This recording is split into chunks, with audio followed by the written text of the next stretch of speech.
Berkah semua itu jalani dalam hari. Pastikan jalan, doa pada Allah. Assalamualaikum warahmatullahi wabarakatuh. Sahabat, saudara-ulun, semoga kitanya dalam keadaan sehat walafiat untuk bisa melalui wabah virus COVID-19. Saudara-ulun, ada hal yang sangat penting yang ingin saya sampaikan kepada sahabat Ari, ya, bahwasanya partisipasi aktif itu menjadi kunci kita dalam melalui wabah virus COVID agar kita semua terbebasin dan bisa kembali normal.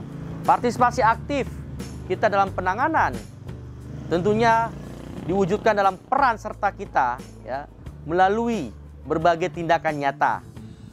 Yang pertama, kita mematuhi protokol kesehatan.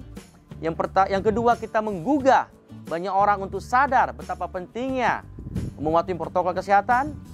Yang ketiga, kita juga penting terlibat aktif untuk bagaimana kita mengurangi risiko melalui penyebaran informasi betapa bahayanya tentang COVID-19.